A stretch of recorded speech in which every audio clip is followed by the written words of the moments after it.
buenas tardes, bienvenidos. A nombre de Argos Cursa les doy la más cordial bienvenida a todos ustedes y por supuesto también a los que nos ven en línea en tiempo real. Bienvenidos al curso Notificaciones por Internet a través del buzón tributario, y este curso lo va a exponer la licenciada Penélope Castro Valdés, y de quien me permito leer una breve reseña curricular. Es licenciada en Contaduría egresada con mención honorífica de la Universidad Emilio Cárdenas, SC. Diplomada en Liderazgo Avanzado, catedrática a nivel licenciatura y posgrado en la Universidad de Emilio Cárdenas, impartiendo diversas materias de ámbito contable y fiscal de 1997 al año 2000, coproductora y coconductora del programa de radio El Consejero Fiscal, transmitido todos los jueves de 9 a 11 de la noche por Radio Red en el 1110 de AM, y directora de la página de internet del Consejero Fiscal del año 1999 a 2011. Actualmente es expositora y asesora en diversos temas de análisis y actualización fiscal en el Consejero Fiscal, en la Academia Mexicana del Derecho Fiscal, en el Colegio de Contadores Públicos del Valle de México, Asociación Mexicana de Contadores Públicos del Distrito Federal, CAP Fiscal Control 2000, entre otros. Cuenta con más de 200 conferencias impartidas en gran parte de la República Mexicana. Además es columnista de diversos artículos fiscales para las revistas Mundo Ejecutivo, CAP Fiscal y periódico El Economista. Creadora también de su propio blog de actualidad fiscal, tips y noticias, patrocinado por la empresa Control 2000. Además es autora de los libros Deducibilidad de comprobantes digitales e impresos, 200 preguntas y respuestas sobre comprobantes digitales, Manual para la implementación de la facturación electrónica, recuperación de saldos a favor, entre otros. Y además es titular del programa Visión Fiscal en www.argoscursaradio.com, y es todos los martes, todos los tercer martes de cada mes, también patrocinado por Control 2000. Así que les pido por favor un fuerte aplauso para la licenciada. Bienvenida, licenciada. Y vamos a dar inicio con el curso. Adelante.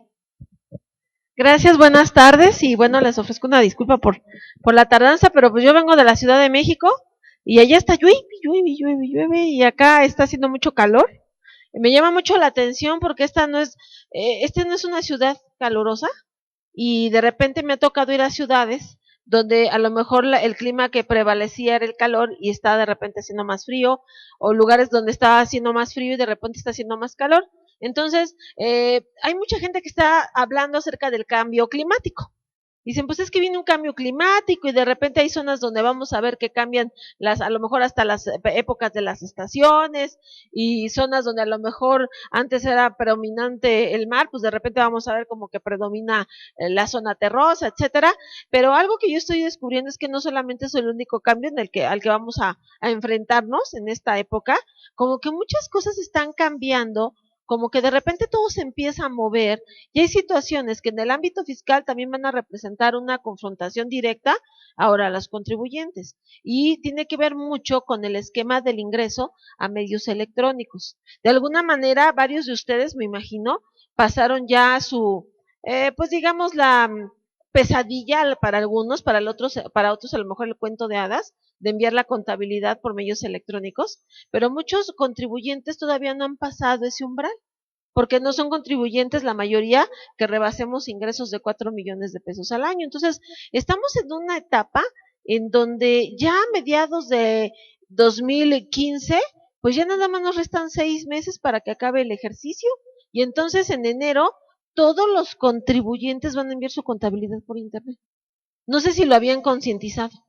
Y entonces el cambio va a ser tan radical que, bueno, los que ya cruzamos el umbral entendemos entonces un poquito mejor el alcance de todas estas modificaciones y revoluciones. Pero a mí lo que me preocupa es, bueno, ¿y qué va a venir después de ese envío de contabilidad? Porque de pronto mucha gente dice, no, pues ya enviamos la contabilidad, ya todo se vuelve electrónico y ahí muere. No, el asunto con todo esto es que esa comunicación electrónica va a generar consecuencias. ¿Y en qué radican estas consecuencias? En que ahora todo va a ser electrónico también. No solamente el envío de trámites o declaraciones, sino también el mecanismo de comunicación con la autoridad. Entonces, por eso designamos hacer un espacio para platicar acerca de buzón tributario, porque buzón tributario, más que un ciclo o más que un esquema de notificación, se va a convertir en una especie, digamos, de un evaluador continuo del contribuyente. que no solamente va a evaluar la consecuencia de no haber mandado una declaración o de cómo mandaste la contabilidad, sino en todas las fases del ciclo, esta herramienta de buzón tributario va a estar presente, así como tu coach, para indicarte fiscalmente qué estás haciendo mal, o incluso también qué estás haciendo bien. De pronto el buzón tributario va a ser utilizado también para darte buenas noticias. Claro, en materia fiscal las buenas noticias son pocas, no es tan frecuente escuchar cosas buenas, pero en materia fiscal también vamos a encontrar que el buzón tributario no solamente va a ser un lugar donde se te pueden notificar cuestiones fiscales, sino que también se te pueden hacer otro tipo de notificaciones. Y eso es algo que a lo mejor la gente no ha comprendido, que a través de buzón tributario también otras entidades o secretarías pueden utilizar, digamos, ese apartado postal electrónico para hacerte llegar información adicional. Entonces, creo que es conveniente que entendamos cómo funcionan ahora estas reglas de notificación electrónica, sobre todo para que nosotros no nos vayamos a confundir y de pronto a lo mejor queramos responder o darle validez a un documento que electrónicamente a lo mejor no es correcto. Yo creo que varios de ustedes recuerdan la época cuando llegaban las multas en cartoncitos blanquitos y venían con firma de facsímil. Y te llegaban las multas y hasta casi por trámite las devolvías, ¿no? ¿Por qué? Porque la firma de facsímil nunca fue reconocida. Y bueno, nos llegaban las sanciones, las devolvíamos, pero ¿cuál era el propósito de devolver la multa? Bueno, el propósito de devolver la multa era que el procedimiento se cancelara, porque el procedimiento era equivocado y entonces la autoridad al volver a enviar la multa o el requerimiento y reponer el procedimiento como lo tenía que haber hecho, pues entonces tú ganabas tiempo para autocorregirte. Esa era la razón de que se devolvieran las multas, bueno, además de no pagarlas. Entonces, lo que vamos a reconocer ahora con este esquema de buzón tributario es que efectivamente muchos de esos documentos electrónicos posiblemente sean electrónicos que vengan equivocados, que a lo mejor ni siquiera traigan o contengan la firma electrónica del funcionario y posiblemente las autoridades, muchas de esas notificaciones electrónicas van a traer vicios que vamos a impugnar para que nos repongan el procedimiento. Y a lo mejor entre que nos reponen el procedimiento, pues nosotros podemos a lo mejor tener la oportunidad de autocorregirnos. El asunto es que en medios electrónicos el tiempo corre. El tiempo ocurre en fracciones de segundo. Minutos, ya estamos hablando de mediano plazo, días, 3 días ya es largo plazo. Entonces, cuando tú querías que te repusieran un procedimiento hablando de notificaciones en papel, pues hablábamos de meses, ¿no? Un mes, dos, a lo mejor en lo que te volvían a llegar a mandar la multa. Pero en medios electrónicos, cuando te repongan el procedimiento, estamos hablando de que a lo mejor te lo reponen en minutos. Y entonces la pregunta es, si estarás en posibilidad de autocorregirte precisamente en estas fracciones, en fracciones de minutos o incluso en fracciones de segundo. Por eso tenemos que analizar este nuevo esquema de vigilancia continua, tenemos que analizar no solo eso, sino la consecuencia de no tener una adecuada, pues un adecuado manejo de este apartado postal. Y una de las noticias que vamos a ver en esta tarde es que vamos a analizar también el tema de la nueva herramienta que colgó la autoridad, que colgó el SAT, para convertir los archivos de Excel a XML, porque es una herramienta alternativa para que nosotros podamos convertir nuestra contabilidad, pensando en que el año que entra, como yo les decía al inicio del curso, pues ya entramos todos. Y entonces también tenemos que ver qué va a pasar con aquellos contribuyentes que no tengan un paquete contable y que van a tener que enviar la contabilidad. Y hay gente que me dice, oye Penny, pero no habíamos, bueno, la autoridad no había planteado que para muchos contribuyentes pues iba a estar la opción de mis cuentas, sí, pero mis cuentas no funcionan. Mis cuentas no hace, y estamos ya a mediados de 2015, no hace lo que ya debería de estar haciendo desde el ejercicio pasado. Entonces, a mí me preocupa mucho que de pronto la autoridad, al ver que mis cuentas no funcionan, o ver que la información que le genera mis cuentas pues no le dice gran cosa, pues de pronto le diga al contribuyente, ¿sabes qué? Pues envíame tu contabilidad. Pero ¿cómo si no tengo un paquete? Aquí está el programita de Excel. Y en el Excel la mandas. Entonces, abusados con este tema, porque yo siento que varios sí podemos caer en en circunstancias que nos obliguen a enviar información contable, aún y cuando no estemos obligados a llevar contabilidad. Ejemplo, un asalariado. Hay asalariados que este año presentaron su anual, ya ven que les devolvieron supuestamente en 5 días, y hay asalariados que no les devolvieron. Al contrario, les llegaron requerimientos y algunos les piden pues que los comprobantes de deducciones personales, que las constancias de retención, etcétera. Y yo tengo un caso de un asalariado que no solamente le piden todos los comprobantes, sino le pidieron un papel de trabajo o un auxiliar, algo, donde se detallara el método de pago de cada comprobante. ¿Por qué? Porque acuérdate que las deducciones en gastos médicos se tenían que haber pagado con cheque, tarjeta de o transferencia. Entonces tuvimos que escanear los estados de cuenta bancarios, hacer así una especie de registro factura por factura indicando con qué instrumento se pagó, etcétera. Y eso es contabilidad. ¿Y a quién se la pidieron? A un trabajador, a alguien que no está obligado a llevar contabilidad. ¿Pero por qué la tuvo que entregar? Pues porque de lo contrario no le devuelven su saldo a favor. Entonces, algo que nosotros estamos notando es que este asunto de la contabilidad de verdad va a ser evidente la necesidad de que independientemente de por obligación fiscal, va a ser muy sano ahora que los ciudadanos tengan esa, pues digamos, costumbre de llevar por lo menos una contabilidad personal para llevar un mejor control de sus finanzas, porque mucha de la información pues ya va a estar en constante comunicación con las autoridades. Y entonces, aquí dice que los celos son para los débiles. No hay nada como aprender a confiar, saber respetar y aprender a instalar cámaras de vigilancia. O sea, la autoridad de pronto actúa de esta forma, o sea, dice, yo confío en el contribuyente. Entonces la pregunta es, bueno, si confías en mí, ¿por qué me pides tanta información? Incluso el Código Fiscal establece un principio de confianza en el artículo 6 de Código. Este es el artículo que prevé que el contribuyente autodetermine sus impuestos, por eso llenamos una declaración. Y entonces la pregunta es, bueno, si confías en nosotros, autoridad, si llenamos una declaración, si nosotros calculamos nuestros impuestos, ¿por qué tantos cruces? ¿Por qué tantas informativas? ¿Por qué tanta solicitud de datos adicionales? Como que no confías.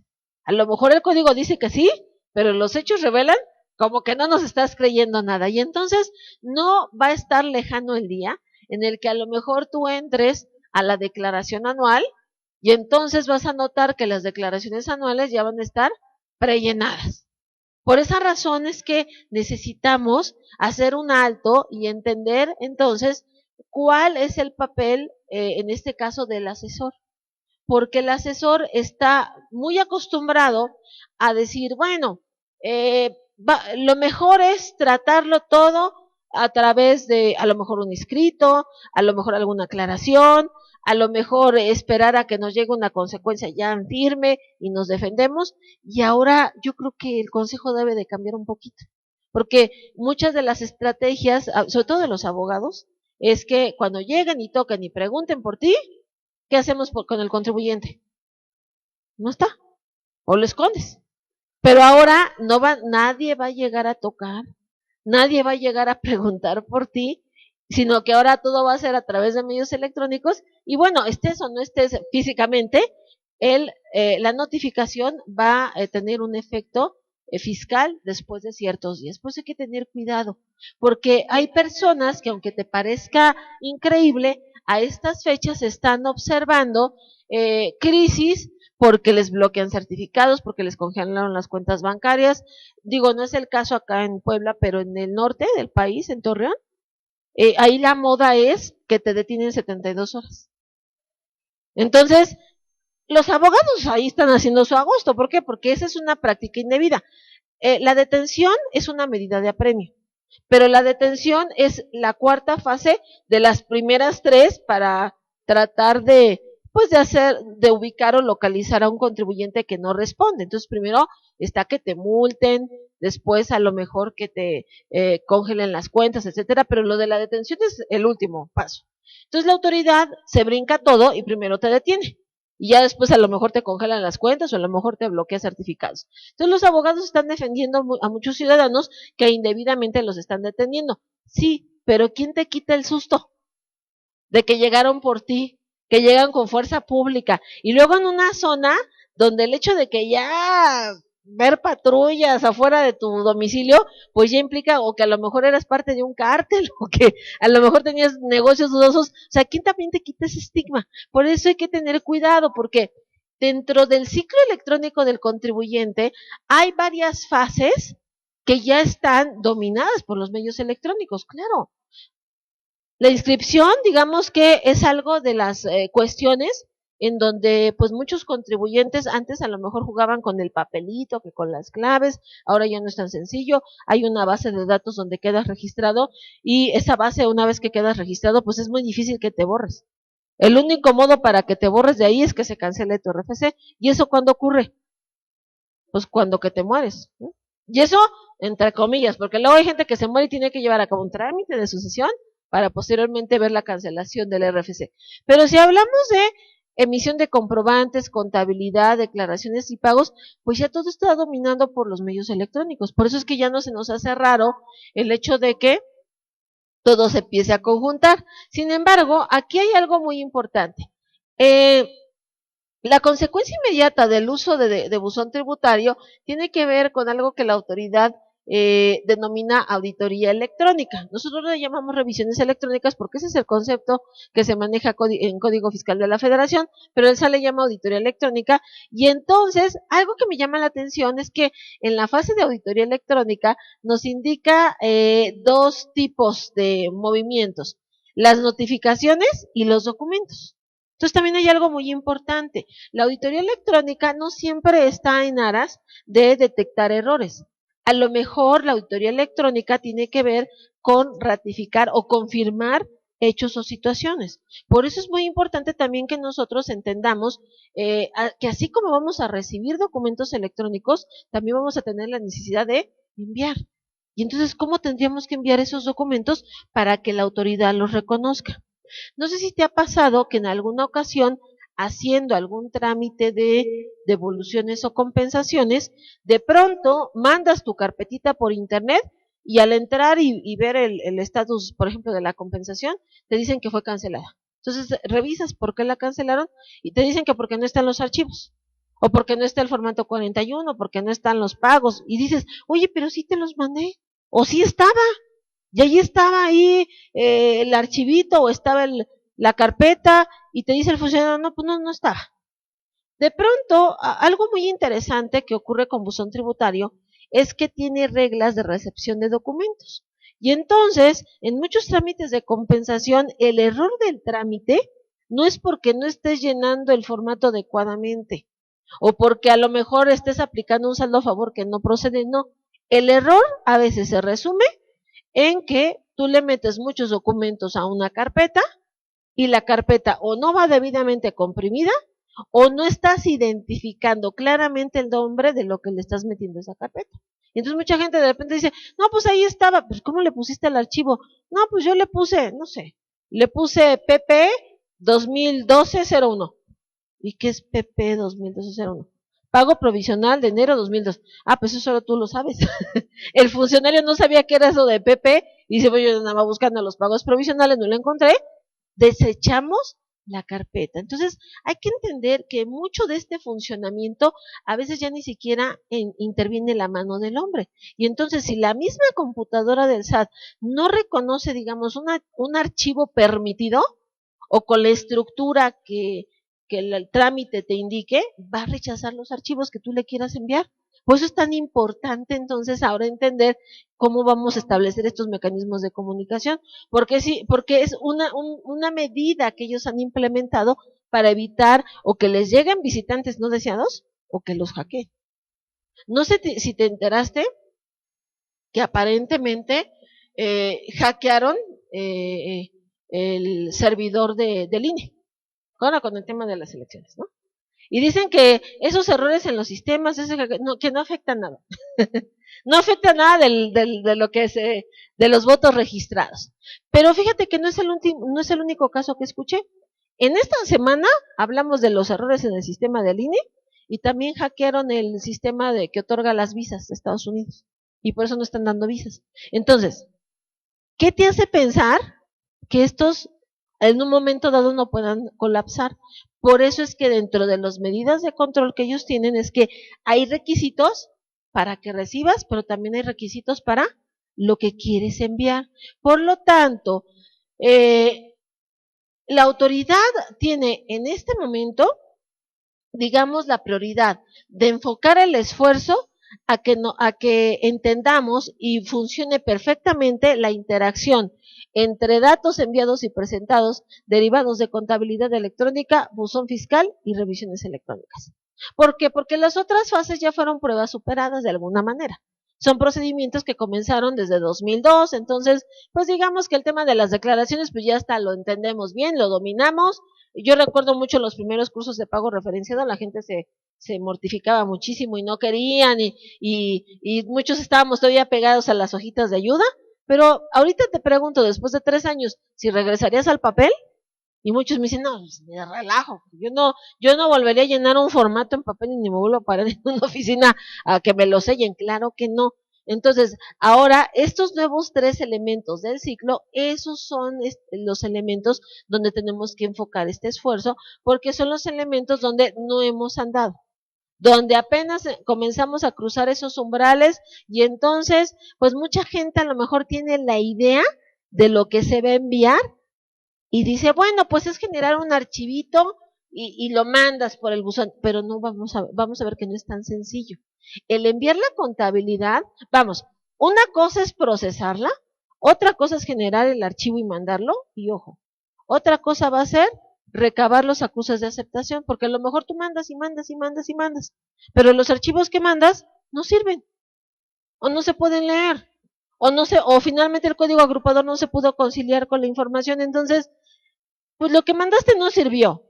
Y por lo tanto, una de las obligaciones que tenemos en materia de medios electrónicos es siempre estar recabando acusos de aceptación de la información que enviamos. Por eso la autoridad dice, bueno, vamos a tener que replantearnos estas 3 fases, porque entonces el contribuyente debe de comprender bien cuáles serían entonces sus nuevas obligaciones y cómo se considera un archivo correctamente enviado. Porque, oh sorpresa, de todas las contabilidades, que no son tantas, estamos hablando de cientos de miles, que se enviaron en esta primera fase, pues la autoridad estima que más o menos el 20% los archivos no eran los correctos, había que regenerarlos, en algunos casos hasta envió notificaciones para que se volvieran a enviar, entonces hay que entender que la contabilidad es uno de los procesos donde el contribuyente, pues quiéralo o no, a menos que se ampare y obtenga su suspensión, va a tener que estar enviando información constante. Entonces, hay contribuyentes que a estas alturas del partido sí se lograron amparar, otros que lo van a intentar posteriormente. La idea entonces es que los que no lo intenten o no nos amparemos, vamos a tener que estar enviando la contabilidad cada mes, y por eso la autoridad, al pues ser criticada, porque hubo muchas críticas sobre todo el sector empresarial, donde decía, oye, pero pues es que para mandar la contabilidad me obligas a comprar un programa y yo no tengo, digamos, la capacidad a lo mejor de comprar otra herramienta, y bueno, y qué facilidad me das tú para hacer el envío de forma gratuita. La autoridad entonces se dio a la tarea de colgar una herramienta, que es la que estamos viendo aquí en pantalla, que es un convertidor de Excel a XML. Entonces, es una herramienta que muy poca gente conoce a estas alturas porque no lo anunciaron en su portal. Es algo que no entiendo. O sea, de pronto cuando hay cosas nuevas, como que siempre te van poniendo ahí que hay algo, una nueva herramienta o no sé, algún nuevo documento, y en esta ocasión no lo dieron a conocer. Vamos a ver que es una herramienta interesante, es una herramienta que se puede utilizar como plan B, y es algo que incluso te podría llegar a funcionar en una de esas fases, donde a lo mejor tu sistema contable, pues ese día no quiso jalar, o de pronto algo le pasó a tu computadora y nomás ni para atrás ni para adelante. Podría ser una, pues, una buena herramienta para salir del paso. Sin embargo, yo no descartaría la necesidad de contar con un sistema de contabilidad integral. Vamos a ver cómo funciona. Tú me dirás si te convenció o no, pero bueno, considero que podemos tener otra clase de herramientas que nos ayuden un poquito mejor. Entonces, aquí cuando le damos clic aquí donde dice convertidor de Excel a XML, el sistema me indica que hay 2 archivos que se pueden bajar. Uno es un componente básico y otro es un componente completo. ¿Pero a qué se refiere con componentes? Lo que vas a bajar en realidad es digamos, un programa que va a modificar tu Office. Y entonces va a modificar tu programa de Excel. Y le va a agregar, pues digamos, las herramientas que necesita el Excel para generar estos archivos de forma automática.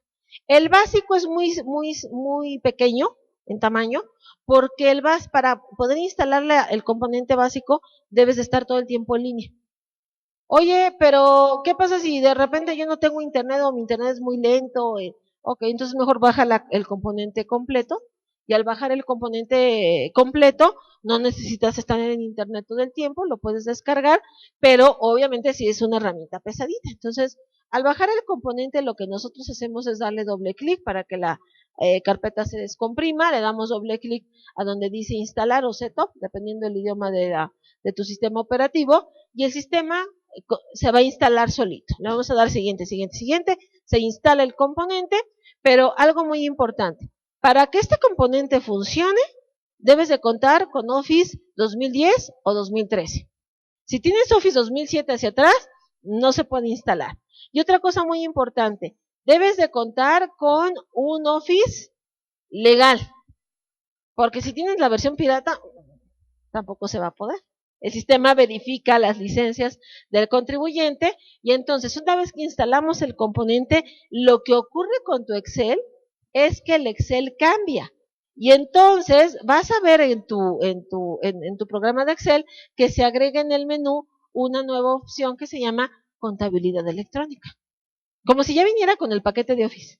Entonces se agrega este componente que dice contabilidad electrónica, y al darle clic en contabilidad electrónica, aquí aparecen las herramientas que dice abrir plantilla, generar XML, insertar filas y eliminar filas.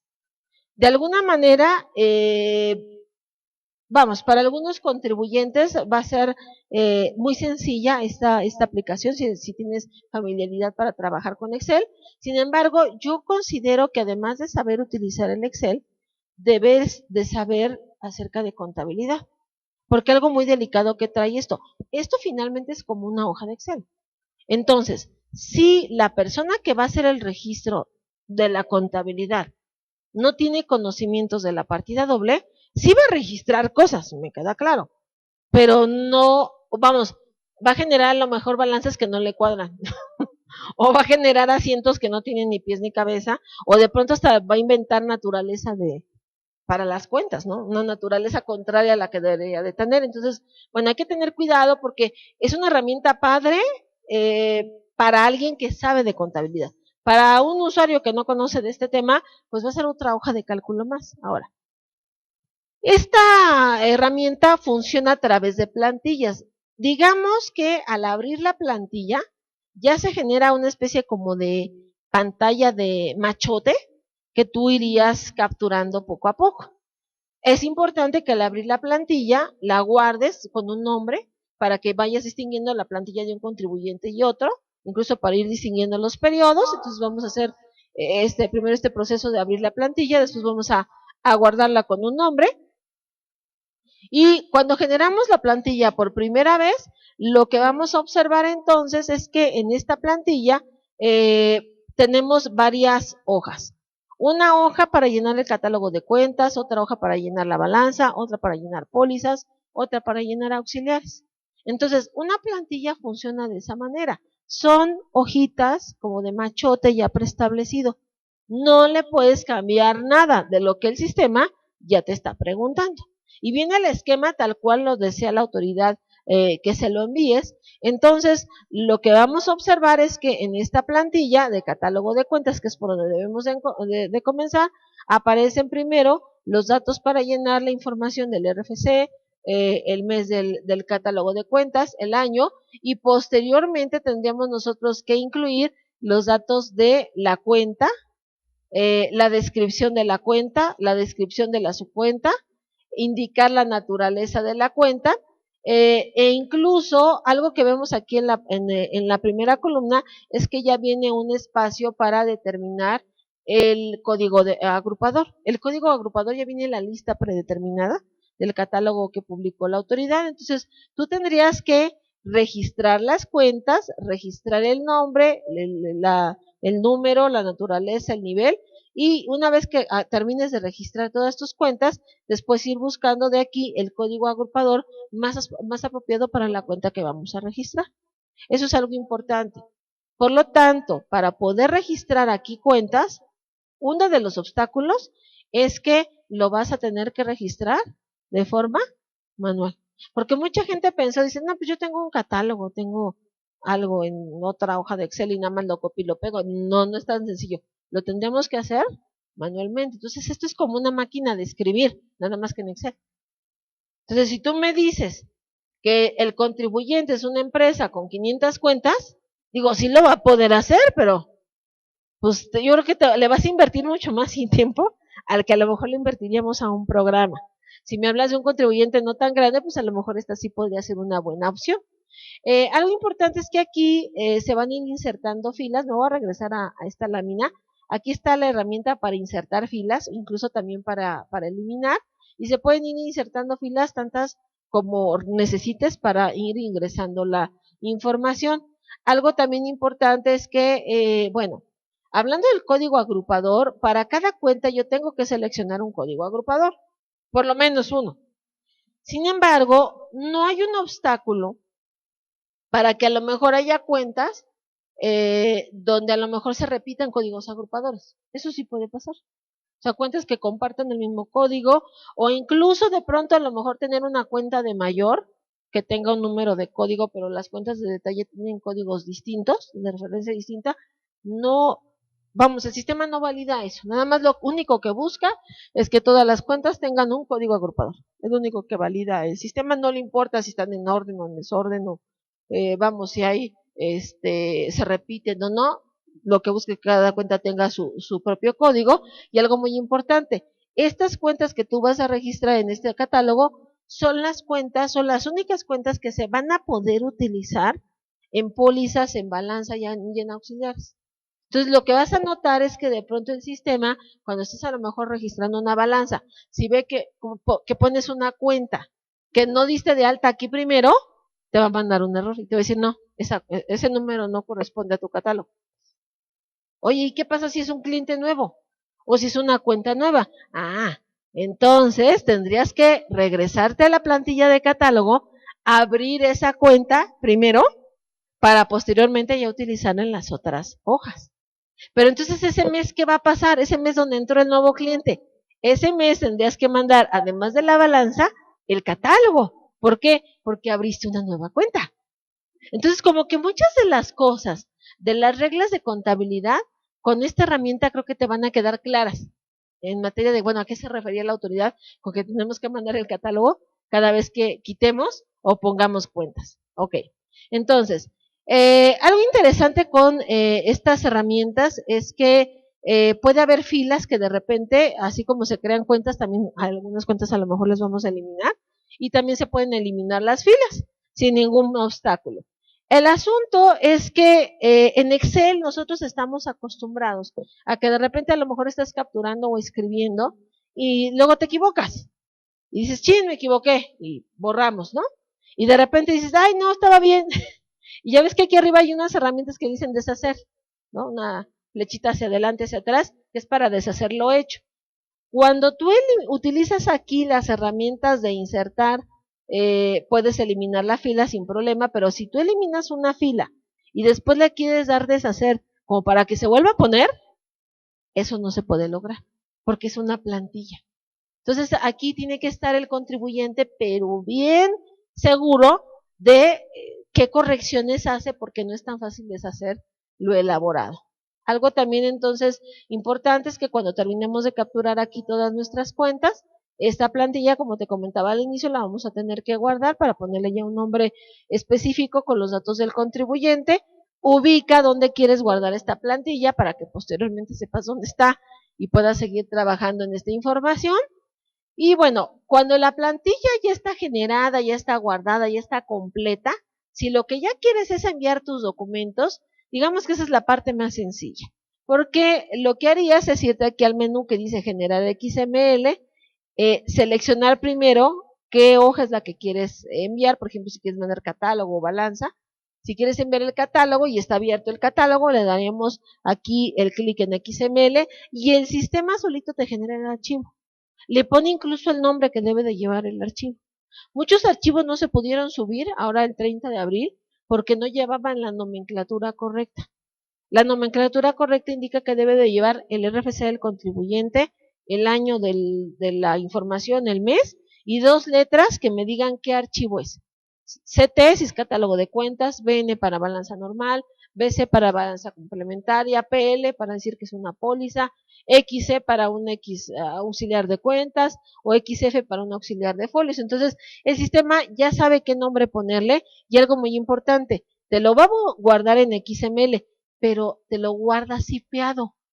¿Por qué? Primera regla del buzón. Cualquier documento que tú quieras enviar por buzón, tiene que ir zipeado. Cualquiera. Y entonces esa va a ser la nueva regla, no solamente para buzón, sino para el módulo de aplicaciones, el módulo de aclaraciones, el módulo de devoluciones y el de compensaciones. Cualquier cosa que les quieras enviar, tiene que ir en un archivo zipeado. Y entonces, ¿qué pasa si se me hace fácil y se los mando así? Ya no te lo van a aceptar. Es parte de los controles que ellos van a empezar a manejar. Y aunque sea el archivo que ellos te pidieron, y aunque el archivo esté correcto, si no va zipeado, te lo van a rechazar. Por eso es que el sistema ya se da la tarea de guardar el archivo zipeado. Y bueno, una vez que ya tienes tu catálogo de cuentas, después podemos abrir la otra hoja, que es la hoja de balanza de comprobación. Acuérdate que los dos documentos básicos para la contabilidad es catálogo y balanza, digamos que son los básicos, los demás son solamente solicitud de la autoridad.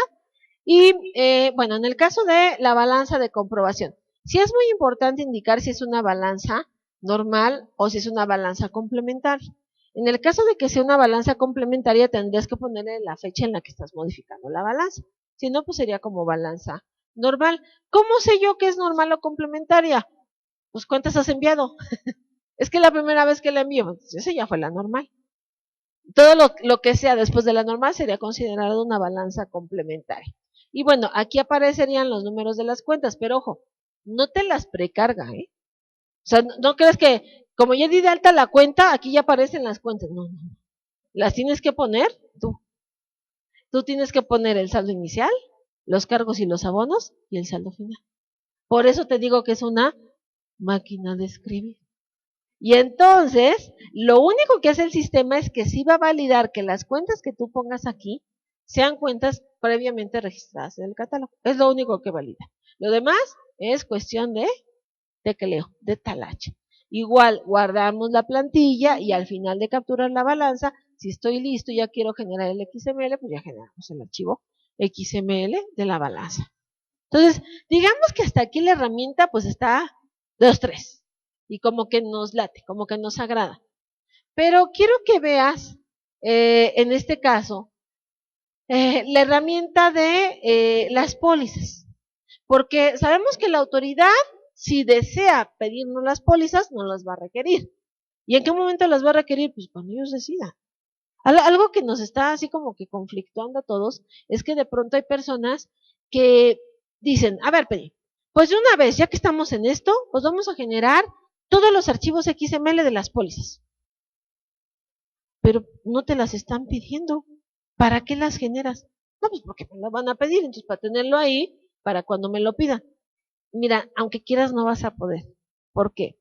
Porque cuando yo genero pólizas o auxiliares, el sistema, además de pedirme el periodo y el mes, bueno, el mes y el año en este caso, me va a pedir el tipo de solicitud que se refiere a qué dependencia me está solicitando las pólizas. Si es fiscalización, si es compulsa, si es devoluciones o compensación. Y dependiendo el trámite, te va a pedir, te va a preguntar el número de orden y el número de trámite. ¿Y qué datos le vas a poner aquí? Pues seguramente lo vas a inventar. Entonces, el asunto es que cuando tú generas una póliza con datos pues, falsos y lo pretendes enviar por el buzón, vamos a verlo más adelante, el buzón no te lo va a aceptar porque va dirigido a alguien que no coincide con el requerimiento que se te formuló. Por eso es que aunque quieras, no lo puedes hacer antes de tiempo. Tienes que esperar a que te llegue la solicitud para entonces generar estos documentos. El problema es que te van a dar 15 días. Y si no tienes las pólizas, pues ya te quieren dar ahí, armando toda la información en 15 días, o no, en 10 a lo mejor. Entonces, aquí las pólizas, el tratamiento es el siguiente. Yo necesito primero, aquí en la hoja que dice pólizas, relacionar los títulos de mis pólizas. O sea, esta es como una relación de las pólizas que voy a mostrar. Ah, pero es que en la empresa hacemos 100 pólizas. Aquí debe de haber el nombre de esas 100 pólizas, el número, la fecha y el concepto de esas 100 pólizas. Nada más. Es como en los encabezados, es como el listado de las pólizas que hay. No, es que nuestra empresa es más light. Nada más hacemos 4 pólizas al mes. Ventas del mes, depósitos del mes, cheques del mes y nómina. Nada más hacemos esas 4 pólizas. Igual, abrirías aquí 4 folios, la póliza 1, 2, 3, 4, la fecha y el concepto de cada póliza. Para posteriormente, una vez que ya aquí enlisté los títulos de mis pólizas, al irme aquí a transacción, lo que va a pasar es que en transacción, ahí sí ya voy a registrar los cargos y los abonos y los números de cuenta.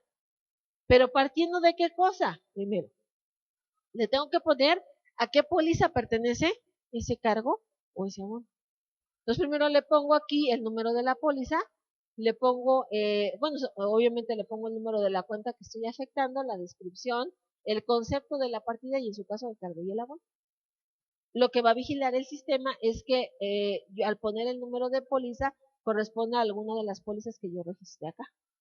Porque a lo mejor tú quieres inventar un nuevo tipo de póliza, que es la póliza de provisión de impuestos, pero no está aquí designada, no te va a generar, no te va a dejar generar la transacción hasta que no inventes ese concepto de póliza. Por lo tanto, aquí tendríamos que ir anotando uno por uno cada partida, cada cargo, cada bono, como máquina de escribir. Entonces, no sé si lo estás percibiendo como yo lo percibo, pero eso para un contribuyente mediano o grande, pues es que, pues, ¿a quién vas a poner a hacer eso? O sea, como que, ¿a quién le va a acomodar eso? A uno chiquitito, ¿no? Yo estoy pensando más bien en una persona física. Esos no tienen tantos movimientos, no tienen tantas operaciones, y a lo mejor sí se prestaría pues, para que hagamos aquí la captura, porque son pocos registros lo que ellos manejan. De tal forma que, bueno, aquí haríamos ese registro y dependiendo de lo que toque registres, vamos a suponer que hagamos el registro de una venta, ¿no? Cargamos a clientes, abonamos a ventas, abonamos a IVA trasladado, y entonces, si tú recuerdas, la disposición dice que en la póliza yo tengo que hacer referencia al documento soporte y también tengo que hacer referencia al método de pago y tengo que hacer referencia a si la operación se pagó con cheque o transferencia, pues los datos. Por eso es que se van a abrir estas pestañitas que te van a indicar, a ver, ya me hiciste el cargo a clientes, ya me hiciste el abono a ventas y el abono a IVA trasladado. A ver, del cargo a clientes, ¿me vas a anotar el CFDI? Para que selecciones aquí comprobante nacional y me anotes los datos del CFDI. Entonces, no nada más es registrar el cargo, sino después, ahorita me regreso a esta lámina, sería registrar los datos del documento soporte. O si estamos hablando de un abono a bancos, pues ponme los datos del cheque y la transferencia.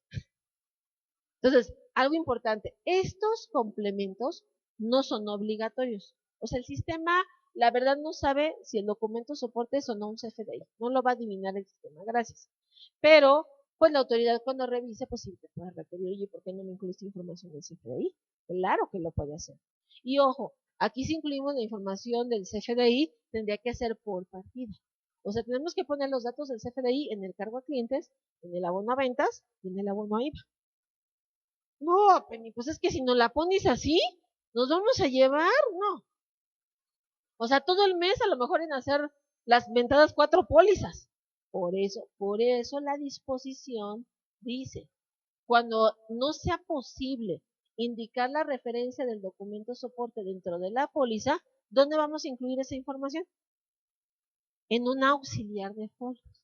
Por eso aquí dentro de las hojas que vas a ver que están abiertas, aparece otra que se llama auxiliar de cuentas. El auxiliar de cuentas y el auxiliar de folios son, digamos, auxiliares que se van a presentar en lugar de enviar las pólizas cuando por alguna razón en la póliza se complique demasiado integrar toda la referencia de documentos soportes. Aquí el asunto con el auxiliar de cuentas es que vamos a tener que capturar nosotros, literalmente, la cuenta, indicarle el saldo inicial, el saldo final y la descripción de cada cuenta, de cada partida o movimiento. Pero se puede llenar a través del auxiliar. ¿Y el auxiliar de folios entonces para qué se utiliza, Penny? El auxiliar de folios se va a utilizar para hacer un listado de todas las pólizas que tienes registradas, las 4 a lo mejor que registraste, para que una vez que ya tengas ese listado de pólizas, aquí seleccionemos el número de póliza y nada más una vez, no en cada partida, por cada póliza le indiques los datos de los FDI soportes. A ver, por ejemplo, Penny, si yo la póliza de nómina, que es la póliza 4, tengo, no sé, 80 CFDIs, porque tengo 80 trabajadores, pues aquí aparecería 80 veces el número 4 y en cada renglón aparecería el dato de cada CFDI de cada recibo de trabajador. Pero vuelvo al punto, tendría que ser algo manual. Por eso es que la herramienta está bien, pero está bien para un contribuyente no tan grande. Porque, vamos, es una herramienta nada más diseñada para que aquí caiga la información y que de aquí se pueda generar nada más como los archivos XML. Y esos archivos XML después vamos a poder enviarlos a través de buzón tributario. En la segunda parte del curso, porque lo dejé para el final a propósito, vamos a ver entonces cómo se mandan esos archivos en el buzón, sobre todo para los que no han cruzado el umbral. Sí me gustaría saber de los que hoy me acompañan, ¿cuántos ya enviaron balanzas y catálogos? Si me alzan su mano, por favor. Nada más no se agolpen. ¿Ninguno? O sea, ¿ninguno ha cruzado el umbral? ¿Todos son vírgenes en esa área? No, si me tocó un grupo, qué padre. No, digo qué padre porque pues ya por lo menos van a saber a qué llegan. A muchos nos tocó aprender pues ya, sobre la marcha y pues ahora sí que en el nombre sea de Dios y vámonos, porque tuvimos que enviar la información. Y bueno, voy a empezar a contestar algunas preguntas porque luego se me juntan. Dice Uriel Lara, de Toluca, dice, en cuanto a los documentos IPeados, ¿también incluye promociones libres o solicitudes? Sí, Uriel. Por eso les digo, primera regla, cualquier documento que ahora mandes por buzón, cipiado. A lo mejor te pidieron, no sé si les ha pasado que de pronto en trámites de compensación les piden la identificación del representante legal. Luego les llegan a pedir eso. O la escritura constitutiva, pero digitalizada. Cualquier cosa que les mandes, tiene que ir cipiado. Ya. Porque es parte de los controles que ellos están llevando. Porque dicen, a ver, si todos nos vamos a comunicar por medios electrónicos, si todo me lo vas a mandar en archivos, si yo no voy ahorrando espacio en mis servidores, se me van a llenar en un 2x3. Entonces, por eso te piden la información cipiada, para que ocupe menos espacio y puedan acomodar mejor la información. Esa es la razón. Entonces, vamos a tener que comprender que en este tema de los documentos electrónicos hay legislación. Y algo que te va a sorprender es que la legislación fundamental no es Código Fiscal de la Federación. No es el código. Código trae disposiciones que vamos a ver que nos ayudan, que nos dan garantías. Pero realmente lo que se debe de conocer en materia de documentos electrónicos está publicado en una ley, que es la Ley de Firma Electrónica Avanzada, que se publica el 11 de enero de 2012. Como nota al margen, digamos que la primera declaración electrónica o por medios electrónicos se presentó en 2002, ¿te acuerdas? Fue por ahí de julio, ¿no? De 2002. La firma electrónica avanzada como tal, en teoría, por ahí desde el 2000 más o menos teníamos ya pues digamos el trámite, ¿no? A disposición para hacer la solicitud. Sin embargo, mucho del reconocimiento legal, de definiciones, de controles, los fuimos conociendo hasta 5 años después de que muchas de estas cosas entraron en vigor. Entonces, una advertencia. Varios a lo mejor después de lo que vamos a analizar, posiblemente me digan, oye Penny, ¿y no nos vamos a poder amparar contra el buzón tributario o contra el uso de documentos electrónicos. Y bueno, a lo mejor difiero del criterio de otros compañeros expositores, sobre todo abogados, que dicen que sí, pero desde mi punto de vista ya no, ya estamos tarde. Porque si tú no querías entrar al mundo electrónico, te tenías que haber inconformado desde que se te obligó a tramitar una firma electrónica avanzada. Ese era el momento. Ahorita, no, pues ya que ya pasaron hace 10 años, ya como que ni al caso. Claro, la ley se publica mucho tiempo después, el tema del buzón tributario, pues ya, digamos que apenas estamos conociendo las reglas, sí, pero de alguna manera ya estábamos conscientes de que los elementos electrónicos pues ya iban a formar parte de nuestra vida diaria.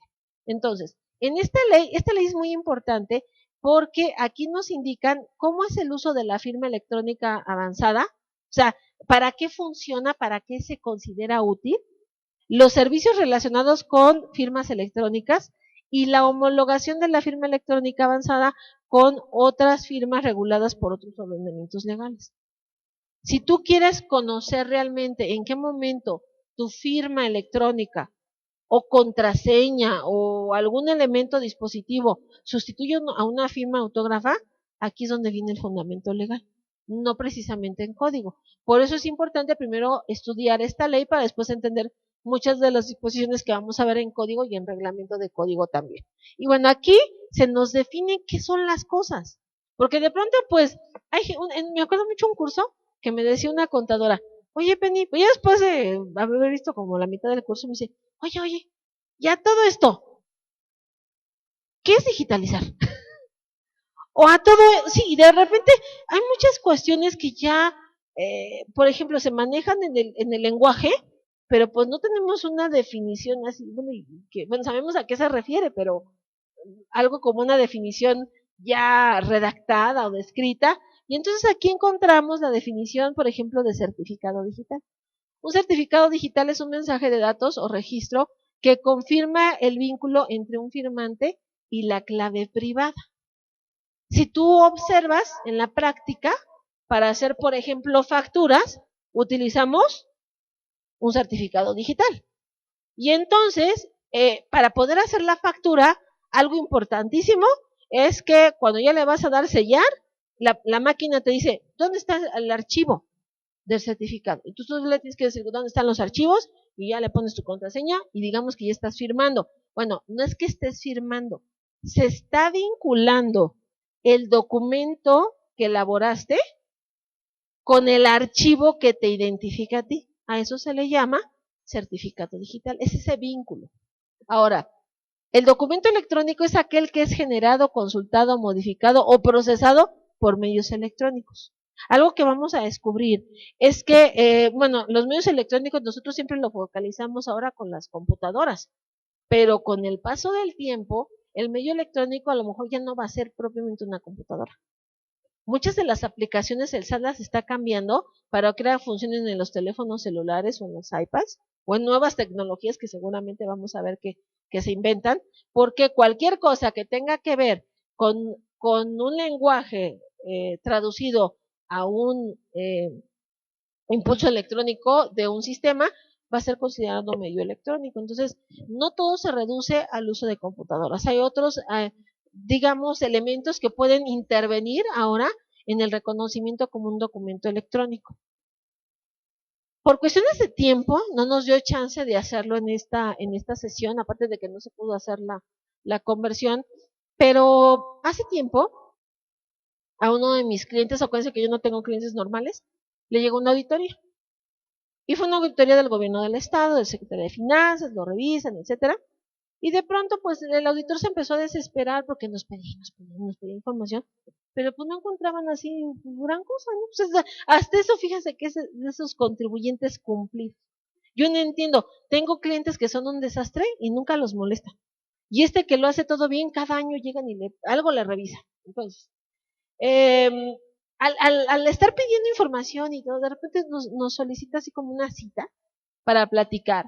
Y pues ya se le estaba venciendo el plazo para tener que terminar la revisión. Y entonces, pues en la plática quiso extorsionar al contribuyente.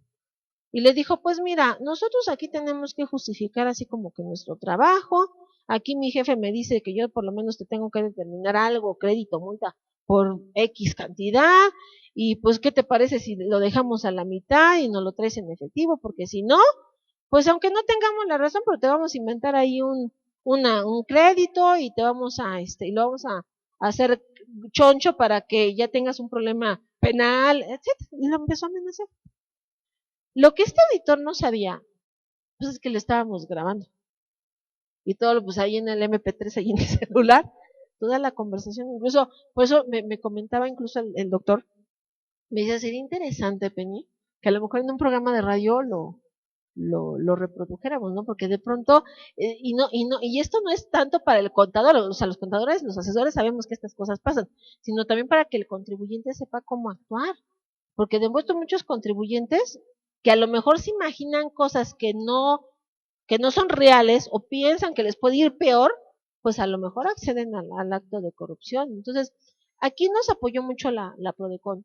Y entonces la Prodecon dijo, mira, ese archivito grabación que tienes en MP3 se considera un documento electrónico. Y entonces, como es un documento electrónico, dadas ahora las nuevas reglas en materia de exhibición de documentos, incluso hasta para los juicios en línea se reconoce el uso de documentos electrónicos, pues vamos a aportarlo como medio de prueba. Y nos ayudó bastante. Entonces, por eso te decía que vamos a tener que ampliar nuestro panorama de trabajo para empezar a ser creativos en esta materia y entender que hay muchas otras cosas que te pueden ayudar a soportar mucho de lo que ahora pues se va a pretender probar con archivos electrónicos. Y entonces, algo importante, un mensaje de datos es la información generada, enviada, recibida, archivada o comunicada a través de medios de comunicación electrónica. Un mensaje de datos es cuando yo te quiero decir algo y ya no habla la persona, habla el sistema. Un mensaje de datos puede contener un documento electrónico o puede no contener. A ver, Penny, un ejemplo. El WhatsApp, por ejemplo. De pronto, o los mensajes estos de Face, que de repente pues te quieres mandarle a un compañero un WhatsApp y le mandas un mensaje, y ya llegué, o estoy acá, y a veces, dependiendo de qué tan presumido es, pues hasta le mandas una foto. Ya cuando le mandas una foto, el mensaje de datos va acompañado de un documento electrónico. Entonces, no siempre los mensajes van acompañados de documentos. Por lo tanto, este mecanismo para poder comunicarnos y para poderte hablar y para recibir respuesta de tu parte, requiere entonces un lugar donde nosotros congeniemos y hablemos. Y entonces hay algo muy importante que viene aquí en esta ley, la definición de dirección de correo electrónico. Porque dice aquí que es la dirección en Internet señalada por servidores públicos y particulares para enviar y recibir mensajes de datos y documentos electrónicos. O sea, no tiene que ser un correo como tal, a lo mejor es un sitio web. Entonces, es el lugar en la red donde ustedes dos van a poder enviar y recibir información. Por eso es que es tan importante el correo electrónico, porque se puede considerar como una especie de domicilio virtual. Entonces, va a adquirir la importancia de un domicilio físico en estos casos. Aquí entonces, en esta ley, se nos indica también la definición de firma electrónica avanzada y me dice que es el conjunto de datos y caracteres que permite la identificación del firmante que ha sido creada por medios electrónicos bajo su exclusivo control. Y dice, de manera que está vinculado únicamente al mismo y a los datos a los que se refiere, lo que permite que sea detectable cualquier modificación ulterior de estos, la cual produce los mismos efectos jurídicos que la firma autógrafa. Uno de los principios bajo los cuales la firma electrónica avanzada sustituye a tu firma autógrafa es porque dice aquí que cuando se creó fue bajo tu control. En la práctica no ocurre eso, porque en la práctica el que crea la firma siempre es un tercero. Pero la idea es que el ciudadano cuando crea la firma genera, digamos, dos archivos. Un archivo que se considera clave pública, que es un archivo que compartes incluso con las autoridades, es el certificado que descargamos de la página del SAT en este caso, pero hay otro archivo, que es un archivo que se genera cuando tú inventas pues tu firma electrónica. Y algo importante, cuando se genere ese archivo, se guarda en un lugar de tu computadora, pero lo vamos a ver más adelante. No sé si recuerdas que cuando se genere ese archivo, el sistema te pide que muevas el mouse. ¿Por qué? Porque se entiende que debe de haber un ser humano detrás de la computadora moviendo la mano, haciendo movimientos circulares que están generando dígitos. Por eso cuando pierdes los archivos y que dices, oye, SAT, es que se me perdieron mis archivos de la firma, ayúdame a recuperarlos, dice el SAT, mira, cuando hiciste tu firma, tú generaste dos archivos. Uno lo íbamos a compartir tú y yo, pero el otro nada más lo sabes tú. Entonces, el que compartimos tú y yo, con gusto te lo entrego y lo recuperamos. Pero el que generaste tú solo, pues solo tú y Dios sabes qué hicieron ese día o cómo generaste ese archivo, con qué dígito lo generaste.